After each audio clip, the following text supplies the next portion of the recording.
بسم الله الرحمن الرحيم الحمد لله رب العالمين الصلاة والسلام على أشرف الأنبياء والمرسلين نبينا محمد وعلى آله وصحبه أجمعين إن شاء الله درس سفينة النجاة درساتين الله سبحانه وتعالى فقاد زاري من قتل لن زاري لا منا كفل هيا أرات يهونال سلا استعانة الديس رأسنو قريب على فوتكاتي كفلوش لاي سلا ደፍኑል መይት እንደዚሁም ስለ ጀናዛ ተያያዥነት ያላቸው ደርሶችን ባለፉት ክፍሎች ላይ አይተን ነበር። ኸይር ኢንሻአላህ። ዛሬ ደግሞ የምናየው ፈስሉን ለይ ነው ይላል። ፊ ሁክሚል ኢስቲዓነቲ ፊ ሁክማት ስለ ፍርዶች ማለት ነው። ሁክማት ፍርድ ማለት ነው። ኢስቲዓና ብሎ ማለት ደግሞ እርዳታ መፈለግ ማለት ነው። ጠለቡል ኢዓነቲ ማለት ነው። እርዳታ መፈለግ ኢስቲዓና ተብሎ ይጠራል። ጠይብ ስለዚህ እርዳታ ስለመፈለግ ህጎች ማለት ነው። ስለመረዳት ማለት ነው። ሌላ ሰው እኛን ሊረዳን ማለት ነው። طيب እንግዲህ እዚህ ላይ ያው ኢስቲዓና የምንለው ሌላ ቦታ ላይ ለምሳሌ አቂዳ ኪታቦች ላይ ኢስቲዓና፣ ኢስቲጋዛ፣ ኢስቲዓዛ የምንላቸው ቃላቶች አሉ። እዛ ላይ የተፈለገው እንግዲህ ኢስቲዓና ቢገይሪላህ ከአላህ ሱብሓነሁ ወተዓላ ውጭ ባለ አካል መታገዝ እንደማይቻል እዛ ላይ በተለያየ ሁኔታ የምንጠቅስበት ሁኔታ አለ። እዚህ ላይ ግን ያለው ከዒባዳ ወይም ከውዱእ ጋር ተያይዞ ያሉ ኢስቲዓናዎች ናቸው እና እነዛን ኢንሻአላህ ይጠቅስልናል ማለት ነው። طيب الاستعانة على መረዳት ወይም መታገዝ መረዳት ሌላ ሰውኛን መርዳት ማለት ነው። አርባዑ ኺሳሊን አራት ሁኔታዎች አላቸው ማለት ነው። ሌላ ሰውኛ በሚረዳበት ሁኔታ ሊኖር ይችላል። በእነዛ ሁኔታዎች አራት አይነት ሁኔታዎች አሉ ማለት ነው። طيب እነዛ አራቱንም በዝርዝር ያመጣልናል። የመጀመሪያው ሙባሐቱን ሙባህ ይሆናል። ሙባህ ብሎ ማለት ነው የተፈቀደ ማለት ነው። እንድንሰራው እንግዲህ ሸሪዓ ማያነሳሳን፣ ሁለተኛ ደግሞ ቢሰራ ደግሞ ሸሪዓ ለምን ተሰራችሁት ብሎ ሸሪዓ እኛን ማይወቅሰን ወይም ማይጠይቀን የሆነ ማለት ነው። ሙባህ የተፈቀደ ማለት ነው። طيب የተፈቀደ የሆነ ኢስቲዓና ያለው ማለት ሰዎች እኛን ሊረዱን የሚችሉበት ማለት ነው። طيب እንግዲህ ይሄ ዞሮ ከምን ጋር ተያይዞ ነው? መጀመሪያ እንዳልነውም ከውዱእ ጋር ተያይዞ ነው። ወደፊት ይመጣልናል።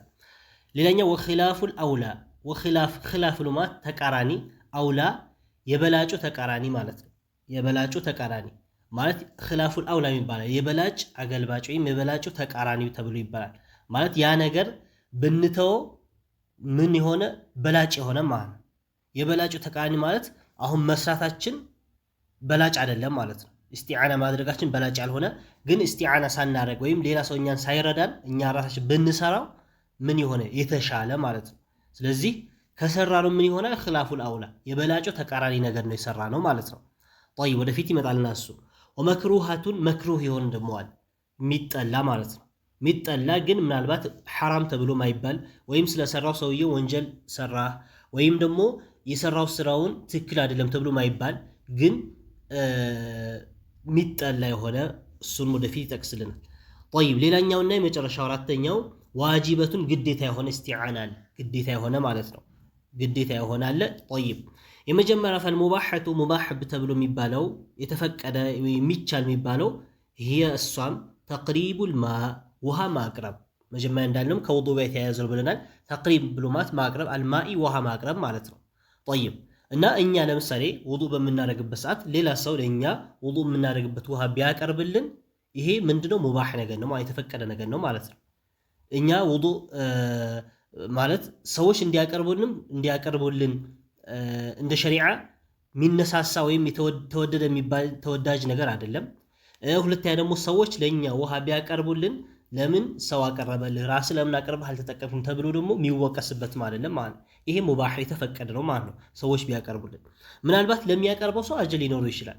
ለኛ በኩል ግን ውዱእ ለሚያደርገው ሰውዬ ግን ሙባህ ነገር ነው ማለት ነው። ለሚያቀርበው ሰው ማለት እንደ ኺድሚያ እንደ ማገዝ ወይም እንደ ኺድሚያ ሆኖ ለዛ ሰው ለምሳሌ ውሃ በሚያቀርብበት ሰዓት ለእያንዳንዱ ለተቀመጡ ሰዎች ለምሳሌ ውሃ ቢያቀርብ ያ ሰውዬ በትንሽ ንያ ጨምሮበት እስከሰራው ድረስ ምን ይሆናል? አጅር ያለው ነገር ነው። ለሱ የተወደደ ነገር ይሆንለታል።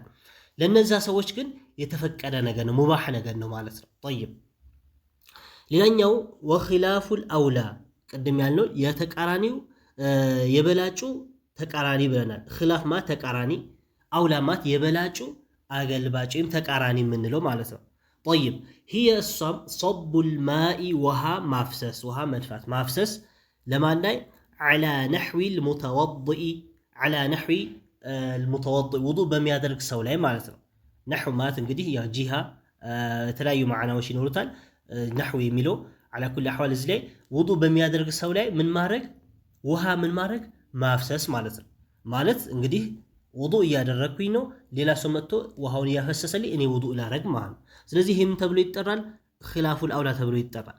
የበላጩ ተቃራኒ ማለት ነው። ማለት ምን ማለት ነው? በላጭ ብሎ ማለት ምንድን ነው? እኔ ሌላ ሰው ውዱእ በማድረግበት ሰዓት ሌላ ሰው ለእኔ ውሃ እያፈሰሰ ሳይሆን ራሴ ውሃውን እያፈሰስኩኝ መጠቀሙ በላጩ ይሄ ነው። በላጩ ራሱ በራሱ መጠቀሙ ውሃውን ራሱን እያፈሰሰ ራሱ ውዱእ ማድረግ ነው። ስለዚህ ይሄ በላጭ ነው። ሌላ ሰው ቢያፈስለትስ ሌላ ሰው እያፈሰሰልኝ እኔ ውዱእ ባረግስ የበላጩ ተቃራኒ ነገር ሰርቻለሁኝ። የበላጩ ተቃራኒ ብሎ ማለት ምንድነው? በራሴ ብሰራው ራሴ ብጠቀሙ ራሴ አፍሼ ራሴ ውዱእ ባረግ ኖሮ የተሻለው ነበር፣ በላጭ ነበር። የሱ ተቃራኒውስ ምንድነው? ሌላ ሰው ለኔ ማፍሰሱ ማለት ነው። ሌላ ሰው ለኔ እኔን መርዳቱ ውሃ በማፍሰስ ወይም ውዱእ በማድረግ ውሃ እያፈሰሰ እኔን መርዳቱ የበላጭ ነገር ተቃራኒ ነው ማለት ነው። ስለዚህ ምናልባት ቢሰራ እንግዲህ አሁንም ምን አይሆንም ውዱእ የተበላሸ ወይም በዛ ውዱእ የተሰራ ዒባዳ አይሆንም ተብሎ የሚባል አይደለም ማለት ነው። የተበላሸም አይባልም ማለት ነው። ጠይብ ግን የተሻለውና ጥሩ ምንድነው? ራሱ አፍሶ ራሱ ውዱእ ማድረጉ ነው ማለት ነው። ጠይብ ወልመክሩሃቱ መክሩህ ደግሞ ይባላል። መክሩህ ማለት ደግሞ የተጠላ ማለት ነው። የተጠላ ማነው እሱ? ሂየ እሷም ሊመን የግሲሉ ሊመን ለሰው የግሲሉ የሚያጥብ ሰው አዕዳአሁ የሰውነት አካሎችን ማለት ነው። ሰውነት ክፍሎች አካሎችን ማጠብ ማለት ነው። ማለት እንግዲህ አንድ ሰው ውዱእ ማድረግ እየቻለ ራሱ በራሱ መታጠብ እየቻለ ግን ውሃ እያፈሰሰ ሌላ ሰው የሱን እጅ ሊያጥብ የሱን ፊት ሊያጥብ ራሱ ሊያብስለት እግሩ ሊያጥበው ማለት ነው። ይሄ መክሩህ የተጠላ ነው ማለት ነው። ግን ምናልባት በዚህ አይነት ሁኔታ አንድ ሰው እየቻለ ሌላ ሰው ውዱእ አድርጎለት አስደርጎት ቢሰግድ ሶላቱ የተበላሸ ወይም ውዱኡ የተበላሸ ነው ተብሎ አይባልም ማለት ነው። ግን የተጠላ ነው የሰራው ራሱ አቅም እስካለው ህመም እስከሌለበት ዑዝር እስከሌለበት ችግር እስከሌለበት ድረስ በራሱ ውዱኡን በትክክል ራሱ ታጥቦ ማድረጉ ነው የተወዳጅ የሚሆነው። በተቃራኒ ደግሞ እንደዚህ ካደረገ የተጠላ ይሆናል ማለት ነው። ጠይብ አራተኛውና የመጨረሻው ወልዋጅበቱ ግዴታ የሆነው ይሄ እሷ ሊልመሪድ ለታመመ ሰው ማለት ነው። መሪድ የታመመ ዒንደል ዐጅዚ ባቃተው ጊዜ ማለት ነው። ሲያቅተው ማለት ውሃ መጠቀም ውሃ ውዱእ ማድረግ እንግዲህ እሱ ማድረግ ሲያቅተው ምናልባት ውሃ መጠቀሙ አላቃተውም ይሆናል ማለት ሰውነቱ ውሃ ቢነካው ምንም አይነት ችግር የሚፈጥርበት ነገር የለም። ግን ራሱ ግን እዛ ጋር ያለውን ውሃ አንስቶ አፍሶ እጁን አጥቦ ፊቱን ማጠብ ይሄን የሚያቅተው ከሆነና ትንሽ ወይም ድካም ስሜት የሚሰማው ከሆነ ሌላ ሰው ቢያደርግለት በተለይ የሚያቅተው ከሆነ ሌላ ሰው ቢያደርግለት ምን ይሆናል? ግዴታ ነው። ግዴታም ጭምን ነው ማለት ይሄ የተወደደ ምናምን እንለው አይደለም።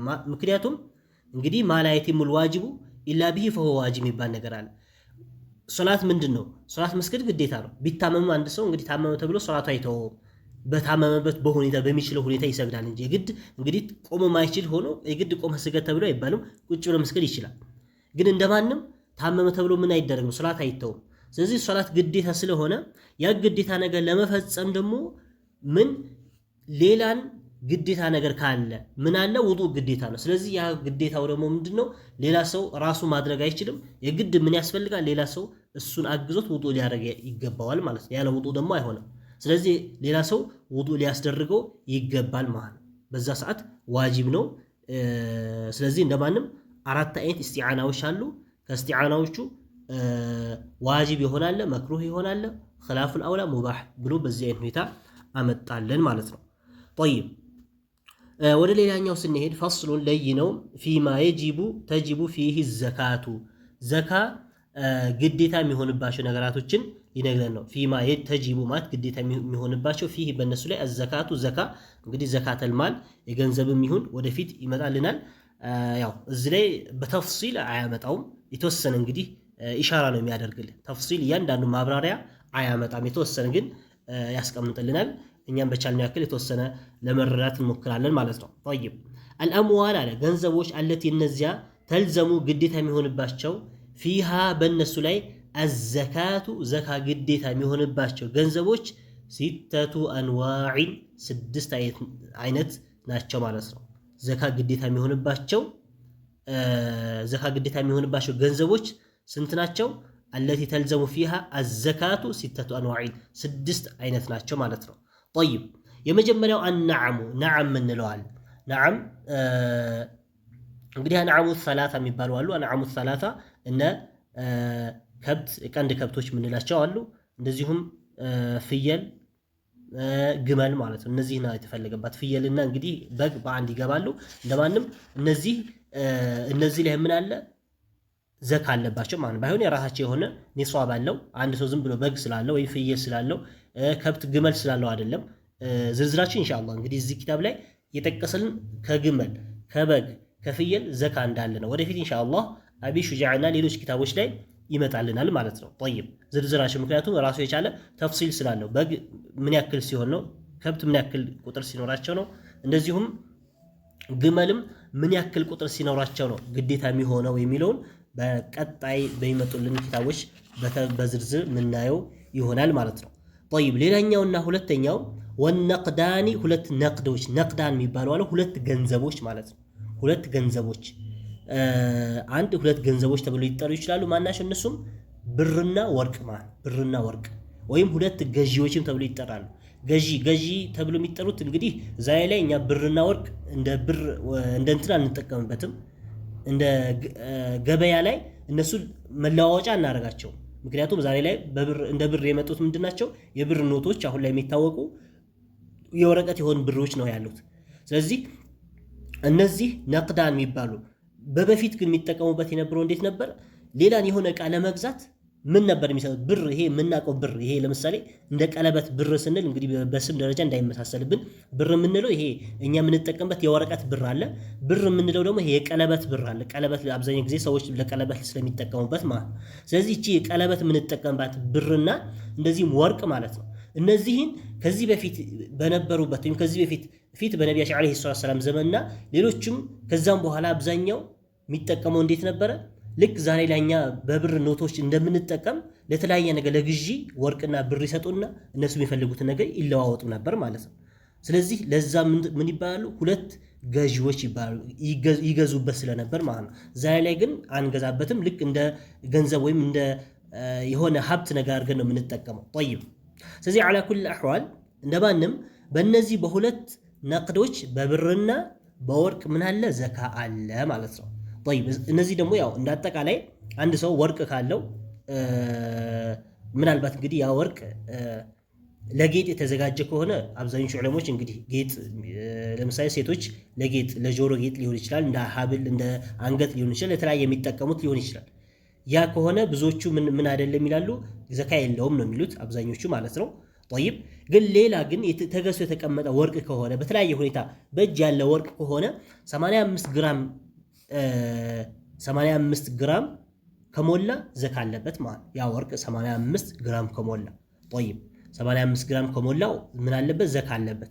እንግዲህ ያው ወደ ምን እንደምንቀይረው ያው በበፊት 20 ሚስቃል ይወጣለታል ተብሎ የሚባልበት ሁኔታ ነበር።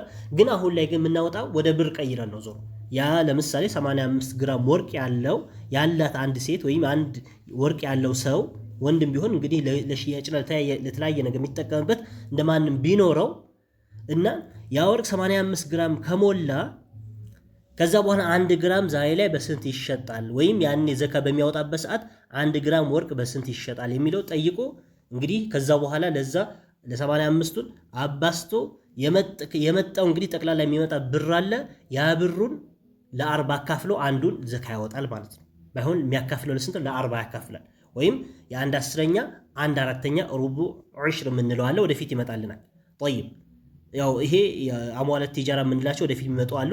በዛ ተማሳይ ነው የምናወጣው እና እንደማንም አንድ 85 ግራም ወርቅ ካለው ያ ወርቁ 1 ግራም በስንት ነው የሚሸጠው? ከዛ ያ በስንት እንደሚሸጥ በሰዓቱ ዘካ በሚያወጣበት ሰዓት ያቺ ግራም የብሯን ይዝና ከዛ በኋላ በ85 ያካፍለዋል ያባዛዋል። በ85 ብቻ ሳይሆን እሱ ዘንድ ባለው ወርቅ ደረጃ ማለት ነው። ብቻ ገደቡ 85 እና ከዛ በላይ መሆን አለበት ነው።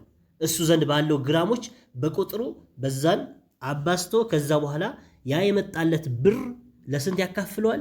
ለ40 ማለት ነው። ለ40 አካፍሎ አንድ እጁ ከ40ው አንዱ ዘካ ያወጣዋል ማለት ነው። ጠይብ ወደፊትም ግልጽ ይሆንልናል። ሌላኛው ወልሙዓሸራት ሙዓሸራት ተብሎ የሚጠሩ አሉ። ሙዓሸራት ሙዓሸራት ብሎ ማለት ደግሞ ዑሽር የሚወጣላቸው 1/10 የሚወጣላቸው ማለት ነው። እንግዲህ ዑሽር ሙዓሸራት ተብሎ የተጠሩበት ምክንያት ዑሽር ስለሚወጣላቸው ነው። 1/10 ስለሚወጣላቸው ሙዓሸር ተባለ እንጂ እነዚህ ምንድናቸው? ቁት የሆኑ ቀለብ የሆኑ ነገራቶች ማለት ነው። ቀለቦች طيب። ስለዚህ ከሙዓሸራቶች ምን ይወጣል? ዘካ ልናወጣ ይገባል ማለት ነው። طيب ሙዓሸራት ምንላቸው? ስለዚህ እንደማንም እነማን ናቸው? ቁት የሆኑ ቀለም የሆኑ ነገራቶች ማለት ነው። ቀለም የሆኑ ነገራቶች ለምሳሌ እንግዲህ ሙዓሸራት ምንላቸው እነ ሚዘሩ ነገራቶች እነ ጤፍ እነ በቆሎ እነዚህ ነገራቶች ማለት ነው። እንግዲህ ተዘርቶ በሚገቡበት ሰዓት 1/10 የሚወጣላቸው ባይሆን ግን ያው እነሱም ቂማ አላቸው፣ ልክ አላቸው። ልካቸው ከደረሰ ነው። ልካቸው ከደረሰ ለምሳሌ አንድ ቢያንስ በራሱ እንትኑን አንድ ሰው ግዴታ የሚሆንበት እስከ 6 ኩንታል አካባቢ ቂማ አለው፣ ልክ አለው እንደማንም። እዛና ክል ሲደርስ ምን ያደርጋል? ያኔ ከዘራው ዘርቶ ካስገባው ምን ያደርጋል? 1/10 ያወጣል ማለት ነው። 1/10 ያወጣል። طيب ስለዚህ እነዚህ ምን ተብሎ ይጠራሉ? ሙዓሸር ተብሎ ይጠራሉ። ቁት ቀለብ የሆኑ ነገራቶች ማለት ነው። ስለዚህ ከሚዘራው አብዛኛው ስንዴ፣ ገብስ፣ የተለያየ ነገር ሊሆን ይችላል ከነዚህ ካጠቃላይ ማለት ነው። طيب ሌላኛው አምዋሉ ቲጃራ፣ አምዋል ገንዘብ ማለት ቲጃረቲ የንግድ ገንዘቦች ማለት ነው። የንግድ ገንዘቦች እንግዲህ ንግድ የምንሰራበት ገንዘብ ሊኖረናል። ያ ንግድ ከምንሰራበት ገንዘብ ምን እናደርጋለን? ዘካ እናወጣለን ማለት ነው። ምን ያክል እናወጣለን? ወደፊት ይመጣል። ዋጂቡሃ ግዴታው አለ ግዴታው ሩቡዑ ዑሽሪ ቂመቲ ዑሩድ ቲጃረቲ አለ። ሩቡዕ ማለት 1/4 ማለት ነው። ዑሽሪ ማለት ደግሞ 1/10 ማለት ነው። ስለዚህ ሩቡዕ ዑሽር ማለት የ1/10 1/4 ማለት ነው። የ1/10 ምን ያክል 1/4 ይወጣል ማለት ነው። طيب 1/10 1/4 ብሎ ማለት ምንድነው? ያለን ገንዘብ እንግዲህ ለቲጃራ ወይም ለንግድ የምንጠቀመው ገንዘብ አለ። ያ ለንግድ የምንጠቀመው ገንዘብ ለ10 ይካፈላል ማለት ነው። የሚካፈለው ስንት ነው? ለ10 ይካፈላል። ለ10 ተካፍሎ ከዛ በኋላ ለ10 የተካፈለው የመጣው አንዷ መልሰ ለስንት እናካፍላታል? ለ4 ትካፈላለች ማለት ነው። ለ4 አካፍለን ያ የመጣው ለ4 ከአራቱ አንዱ ዘካ እናወጣዋለን ማለት ነው። طيب እንግዲህ ይሄ ሩቡዑል ዑሽር ብለን ነው እንጂ ቀጥታ ደግሞ ቀደም ባልነው ወደ ለ40 ብናካፍለው ይሄ ውጤት እናገኛለን። ለ40 ቀጥታ ማለት ነው። ይሄ አምዋለት ቲጃራ የገንዘብ የንግድ ገንዘባችን ቀጥታ ለ40 ብናካፍለው ይሄ ለ10 አካፍለን እንደጋ ለ4 አካፍለን ያገኘነው ውጤት ስለምናገኝ ቀጥታ ለ40 ማካፈል ይቻላል ማለት ነው።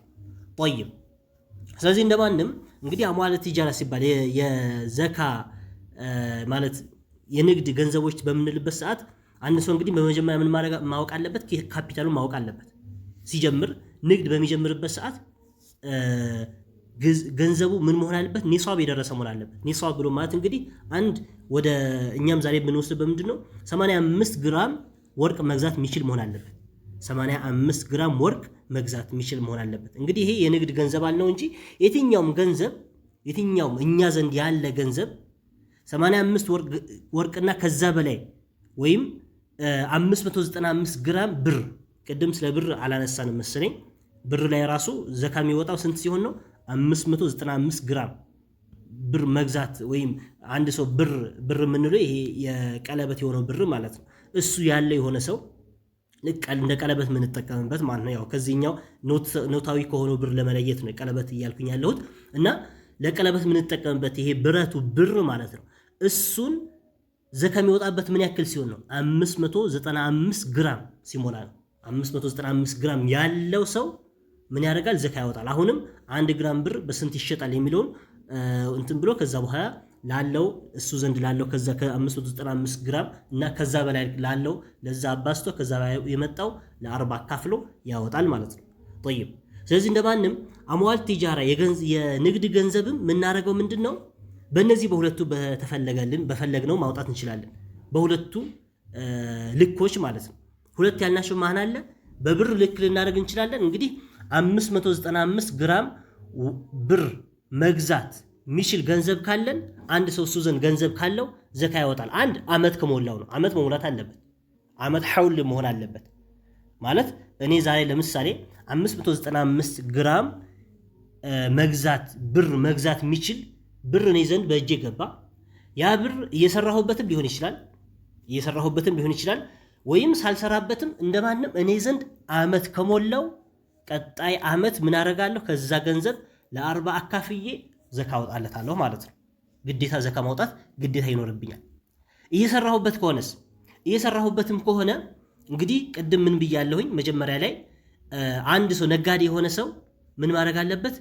በመጀመሪያ ንግዱ በሚጀምርበት ሰዓት ወይም ብሩ በእጁ በያዘበት ሰዓት ምን ማድረግ አለበት? ካፒታሉን መያዝ አለበት ማለት ነው።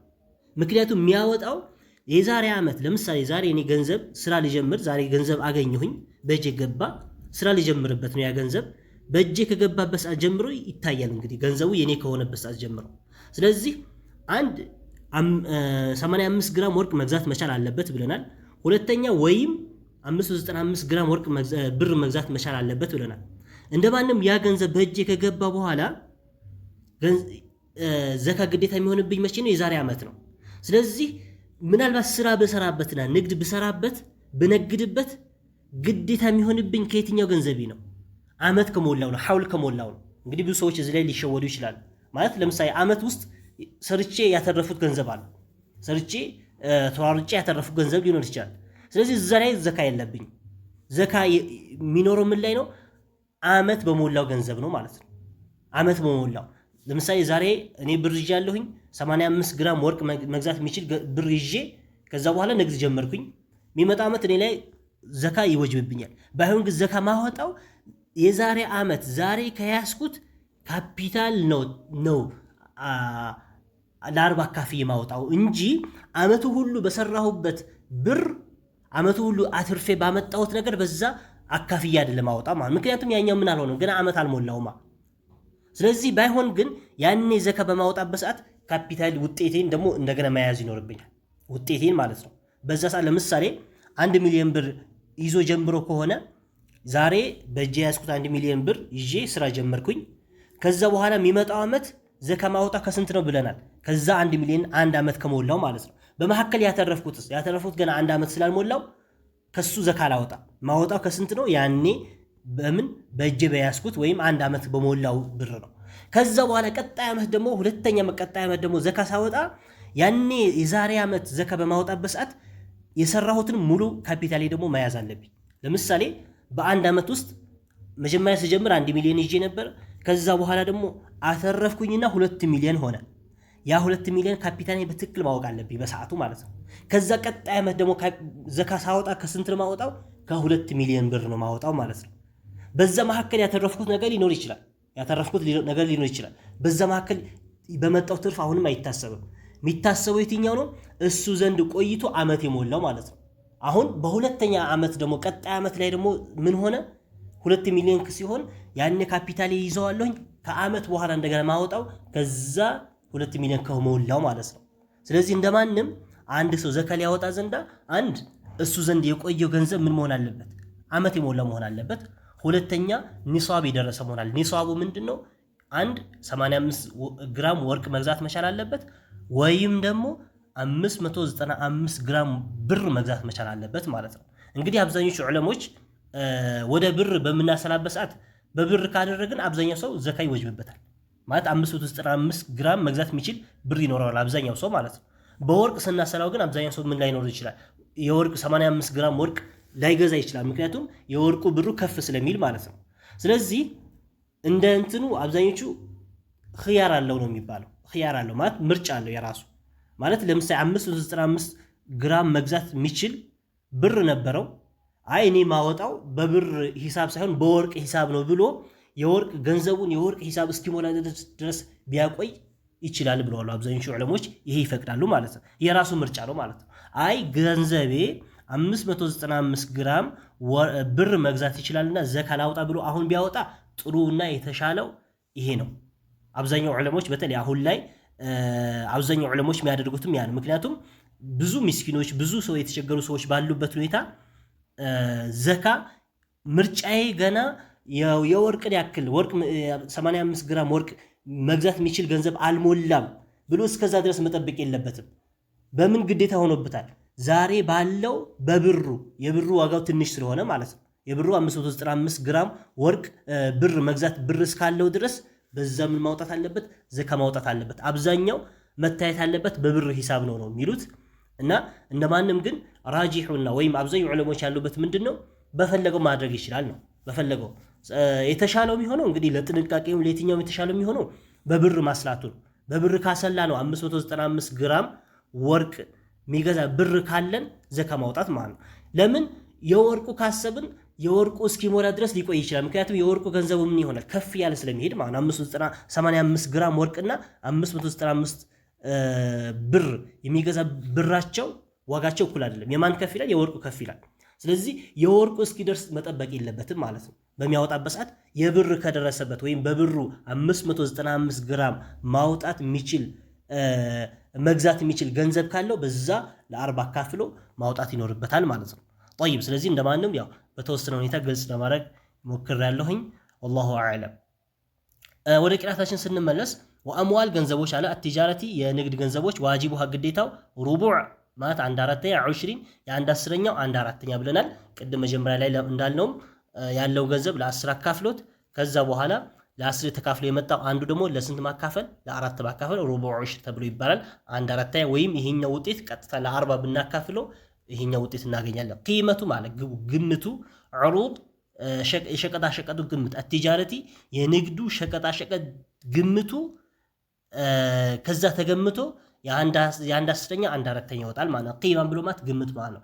ዑሩድ ማለት ደግሞ ሸቀጣ ሸቀጥ ማለት ነው። አትጃረቲ ማለት የንግድ። ስለዚህ አንድ ላይ ስናደርገው የንግድ ሸቀጣ ሸቀጥ ግምቱ ተገምቶ የአንድ አስረኛ 1/4 ይወጣለታል ማለት ነው። طيب ሌላኛው አምስተኛ ወርሪካዝ ሪካዝ ደግሞ የሚባል አለ። ደፊኑል ጃሂልያ ይባላል። ይሄ በጃሂልያ ጊዜ የተቀበረ ማለት መሬት ላይ የተቀበረ ሰዎች ቀብሮት ያለፉ ማለት እና ከዚህ እንግዲህ ከሪካዝ የሚወጣ 1/5 1/10 ራሱ አይደለም 1/5 የሚወጣ ማለት ለ5 ተካፍሎ ሪካዝ ብሎ ማለት እንደው ተቆፍሮ የሚወጣ ነው። በጃሂልያ ጊዜ ወይም በበፊት ህዝቦች ጊዜ እነሱ ቀብሮ ያስቀመጡት ወርቅና ብር ያ ዛሬ እኔ ለምሳሌ አገኘሁኝና ቆፍሬ ካወጣሁኝ ማውጣት መስጠት ያለብኝ ምን ያክል ነው? ሪካዝ ነው 1/5 ነው መስጠት ያለብኝ። ምክንያቱም ልፋት ብዙ ያለው አይደለም። ሰዎች አከማችተው ደብቆ ያስቀመጡትን ነው። ከዛ ያንን ቆፍሮ ማውጣት ብቻ ነው። ሌላ ፍለጋ ምናምን የሚኬድ ነገር የለም። ያን ቆፍሮ ማውጣት ስለሆነ ድካሙ ወይም ልፋቱ ብዙ ስላልሆነ ምን ይደረጋል? 1/5 ለ5 ተካፍሎ አንዱ ዘካ ይወጣለታል ማለት ነው። طيب ሌላኛው ወልማዕዲኑ ማዕድን ደግሞ አለ። ማዕድን ምንለው አለ። ማዕድን ምንለው ያው ማዕዲን አረብኛው ማዕዲን አማርኛችን ማዕድን ብለን ምንለው አለ። ይሄም ያው በወርቅና በብር ነው። ወርቅና ብር ነው እንጂ ሌሎች ማዕድኖች ላይ አይደለም ዘካ የሚወጣ። ሌሎች ማዕድኖች ለምሳሌ ሌሎች ከወርቅና ከብር በተለይ በአሁን ዘመን ከወርቅና ከብር በላይ ሰዎች ዘንድ ተወዳጅ የሆኑ እና ብዙ ዋጋ የሚያወጡ ማዕድኖች ሊኖሩ ይችላሉ። በተለይ አልማዝ የተለያየ የምንላቸው ማለት ነው። እነሱ ላይ ወርቅ የለም ማለት ዘካ የለም። እነሱ ላይ ዘካ አይወጣም። ዘካ የሚወጣው ከወርቅና ከብር ብቻ ነቅዳን ከተባሉት ብቻ ናቸው። ስለዚህ እንደማንም አሁንም ማዕድን ተብሎ ስንል ተቆፍሮ የተገኘ ነገር ማለት ነው። አሁንም ተቆፍሮ የተገኘው ነገር ከወርቅና ከብር ውጭ ከሆነ አሁንም ዘካ የለውም ነው የሚሉት አብዛኞቹ ማለት ነው። እንግዲህ አንዳንዶቹ እዛ ውስጥ የሚያስገቡበት አጠቃላይ ተቆፍሮ የተገኘ ውስጥ የሚያስገቡበት ሁኔታ አለ። ወርቅና ብር ሲሆን ነው ማለት ነው። እና ተቆፍሮ ባገኘነውም ነገር ቆፍረን ካወጣን በኋላ ከሱም 1/10 እንሰጣለን ማለት ነው። ያ ግን እንግዲህ ከሪካዝ ጋር ልዩነቱ ምንድነው? ይሄ ማዕዲን የሚባለው ነገር ገና እዛ አካባቢ ላይ ምናልባት ወርቅ ይገኛል የሚል ወሬ ወይ የሆነ ነገር ሰምተን ከዛ በኋላ ገና ፍለጋ ላይ ነን ማለት ልንቆፍር ነው ገና። ስለዚህ ልፋቱ ብዙ አለው ማለት ነው። ምናልባት ሰውየው እንግዲህ አስቦ ወርቅ ይገኛል ብሎ እርግጠኛ ሆኖ አይደለም እየቆፈረ ያለው ፍለጋ ላይ ነው። ስለዚህ ለዛም ተብሎ የሚወጣው 1/10 ለ10 አካፍሎ አንዱ ነው የሚሰጠው። ሪካዝ ግን ስንል በቃ የታወቀ ነው፣ የተቀመጠ የተከማቸ ነው። ያን ቆፍሮ ማውጣት ብቻ ስለሆነ 1/5 ነው የሚወጣው ማለት ነው። طيب ስለዚህ በዚሁ ተያይዞ ደግሞ አንዳንድ ሰዎች የሚጠይቁት ጥያቄ ደግሞ ምን አለ? ዘካ ለአባት እናት መስጠት ይቻላል ወይ? ለቅርብ ዘመድ ለዘመዶች መስጠት ይቻላል ወይ ብሎ የሚጠይቁበት ሁኔታዎች አሉ ማለት ነው። طيب እና ዘካ ብዙ ጊዜ ግዴታ ያው አላህ Subhanahu Wa Ta'ala እንደማንም ዘካ የምንሰጣቸው ሰዎች ቁርአን ላይ ሱረቱ አተውባ ላይ ገልጾልናል። للفقراء والمساكين ብሎ የገለጸበት ሁኔታ አለ። ዘካ የሚሰጣቸው ሰዎች በአጠቃላይ ገልጿቸዋል ሱረቱ ተውባ ላይ ማለት ነው። ግን እንደማንም ለአባትና ለእናት ዘካ መስጠት እንደ አብዛኛው ከሆነ አይቻልም። ለአባት ለእናት ወይም ለልጅ ማለት ነው። እንደ አጠቃላይ እኛ መቀለብ ግዴታ የሚሆኑብን አካሎች ይኖራሉ። እኛ መቀለብ ግዴታ የሚሆንብን አካሎች ለምሳሌ አንድ ልጅ አባት እናቱን ገንዘብ እስካለውና ወይ እነሱ እስከሌላቸው ቢኖራቸው ራሱ ምናልባት እነሱ የመቀለብ ምን አለበት ግዴታ ይኖርበታል። طيب በተለይ ከሌላቸው እነሱን ምን ማድረግ የመቀለብ ምን አለበት ግዴታ አለበት። ሁለተኛ ደግሞ አባት ልጁን የመቀለብ ግዴታ አለበት። ይሄ ልጁ ምን ከሌለው ገንዘብ ከሌለው ማለት አባት ልጁን የመቀለብ ግዴታ ይኖራል። ስለዚህ ዘካ በሚያወጣበት ሰዓት መቀለብ መስጠት ያለበት ከራሱ ከዋና ገንዘቡ ነው እንጂ ከዘካ ገንዘብ አውጥቶ ለነሱ መስጠት የለበትም ማለት ነው። ምክንያቱም መጀመሪያውን ዋጅብ ነው እሱ ላይ ግዴታ ሆኖበታል ያ ሰው መመገብና ማብላት መቀለብ ማለት ነው። ስለዚህ በሚሰጥበት ሰዓት ለአባት ለእናቱ ወይም ለልጁ ወይም እንዳጠቃላይ እኛ ልንቀልባቸው በእኛ ስር ይሆኑ እኛ ልንቀልባቸው ግዴታ የሆነብን ሰዎች ለነሱ ምን መስጠት አይቻልም ዘካ መስጠት አይቻልም ማለት ነው። ከዛ ውጪ ሆነስ ለምሳሌ ዘመድም ሊሆን ይችላል በዝምድና በተለያየ ሁኔታ የምንገናኘው ሰው ሊሆን ይችላል። ግን እኛ እሱን የመቀለብ እንደ ሸሪዓ እሱን የመቀለብ ግዴታ የለብንም። እስከሌለብን ድረስ ለሱ ምን መስጠት እንችላለን ዘካ መስጠት እንችላለን። እንደው በዛ ሰዓት አንዳንድ ዑለሞች ያው ተወዳጅም ነው የሚሉበት ሁኔታ አለ። ምክንያቱም ሁለት ነገር ይገኛል። አንድ ዘካ ለሱ እየሰጠነው ነው፣ ሁለተኛ ደግሞ ዝምድና መቀጠል አለው ማለት ነው። ለሌላ ምስኪን ምን ሰጠው ለምሳሌ ይሄም ሰውዬ ምስኪን ነው ዘመድ ያልነው ሰውዬ ምስኪን ነው። ምናልባት እኛ እሱን መቀለብ ግዴታ የለብንም እንጂ ምስኪን ነው። በአንድ በኩል ደግሞ ዝምድናም አለ። ስለዚህ እኛ ለሱ በምንሰጥበት ሰዓት አንድ ዝምድናችን ተቀጠልን ማለት ነው። ዝምድናችን የበለጠ አቀራረበን። ሁለተኛ ደግሞ ለሱ ሶደቃ ያደረግንለት ነው። ስለዚህ ሁለት ነገራቶች ሁለት አጅሮች ይገኛል ማለት ነው። ሌላ ለውጭ ላለው ዝም ብሎ ላለ ምስኪን ብንሰጥ ያው ሶደቃው ነው እንጂ ዝምድና የሚባል ነገር መቀጠል የሚባል ነገር ስለማይገኝ ማለት ነው። ስለዚህ እንደማንም እኛ መቀለብ ግዴታ የሆነብን በእኛ ስር የሆኑ ሰዎች ከሆኑ ከዘካ ገንዘብ አንስተን ለነሱ መስጠት አይቻልም ማለት ነው።